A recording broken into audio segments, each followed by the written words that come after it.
Welcome back to the Suburban Chateau. I'm Stephanie Everett, and I'm excited to take you on part 2 of our journey to Longwood Gardens in Kennett Square, PA.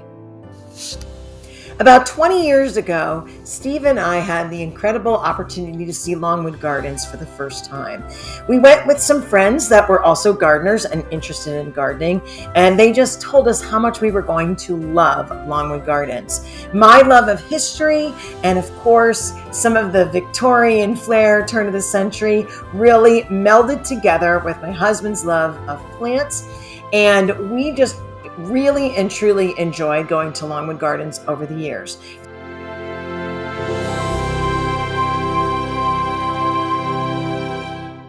Longwood Gardens is not far from Philadelphia, PA, and it's also very close to the Delaware border. We were staying in Lancaster for our holiday, and we weren't that far away, about an hour and 15 minutes away. So it made it an easy day trip for us during our holiday.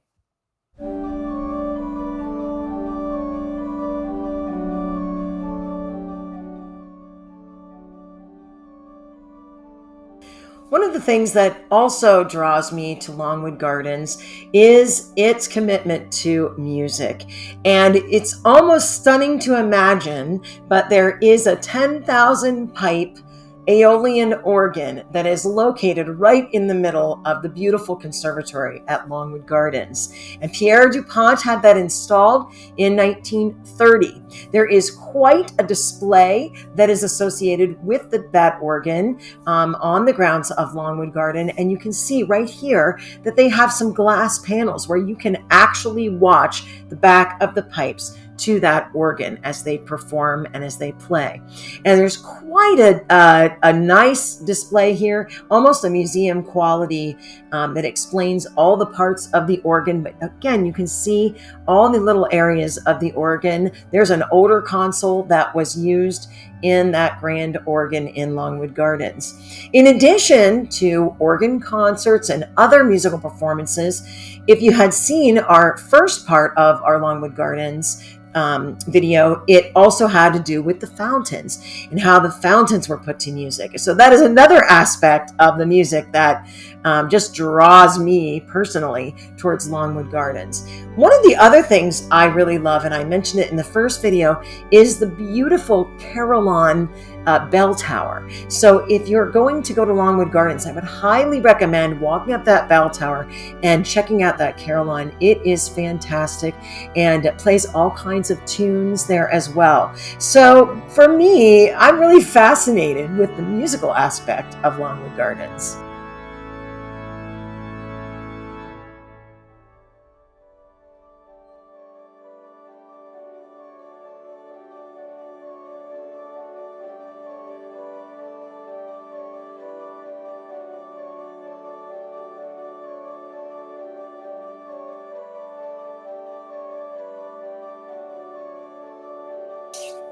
Now, if you'd like to go visit Longwood Gardens, the one thing I'd like to caution you is that they are under a major renovation right now, and they have torn down their second conservatory. And as you can see, they are rebuilding it in a beautiful contemporary style. And one of the things that we missed seeing quite a bit of the gardens when we were there, but we are very much looking forward to it when it's finished. And it's going to be the most major renovation that we've noticed in the many years that we've been going to Longwood Gardens.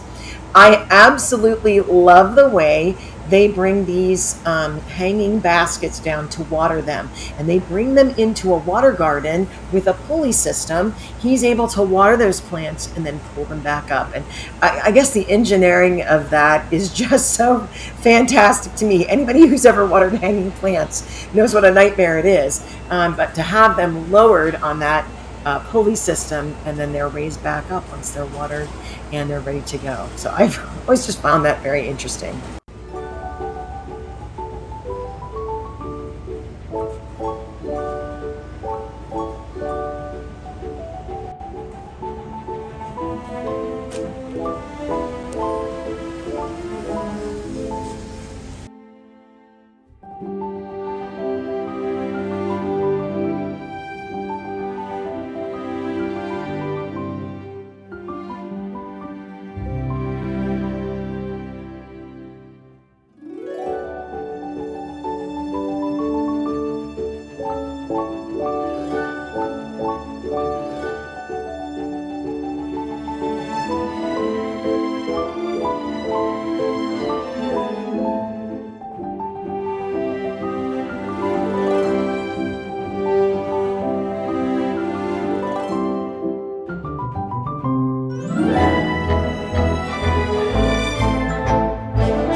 This beautiful brick farmhouse was built in 1730 by Joshua Pierce. Joshua Pierce was the son of George Pierce, the original owner of the land. He purchased it in 1700, and this land became known as Pierce's Park. Of course, it was an arboretum first before Pierre DuPont purchased it in 1906 as a 36-year-old. In 1916, Pierre DuPont added the main conservatory to Longwood Gardens. In the 1920s, he added an Italian water garden. He had the open air theater constructed, and of course, the main fountains that we saw in our very first video were completed by 1930. By the mid-1930s, Pierre DuPont had increased Pierce's Park to a total of 926 acres. He knew he wanted to leave this as his legacy to the community, and he changed it then from a private residence to a public space where people could come and visit and see the amazing gardens. There is so much history attached to Longwood Gardens that I highly recommend. You stop by the house. There's a wonderful film, and of course, a lot of artifacts from the DuPont family and some of the original items from that beautiful farmhouse.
Longwood Gardens is an incredibly magical place. It's a great place to go to be inspired, strolling through the beautiful conservatories to get ideas as a gardener, or just to go for a peaceful visit. There are wonderful musical concerts, the fountains, all kinds of beautiful structures to see there. And coming soon in the next few years, they have the whole entire new conservatory. We also love that bonsai exhibit as well. So all kinds of things to look and be inspired by when you're working on your little corner of the world as well. I hope you go to Longwood Gardens and check it out.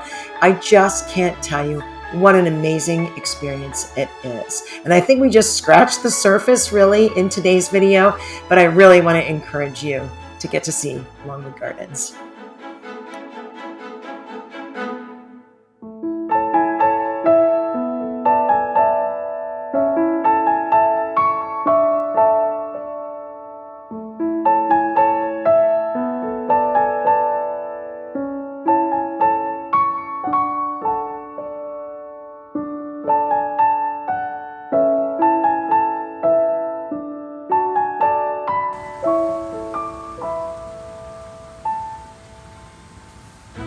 Thank you so much for joining me here at the Suburban Chateau for our tour of the incredible Longwood Gardens. If you get a chance and you can look at some of my other videos, I'd appreciate it. If you like this video or leave a comment, would really help as well. Thanks again for joining us.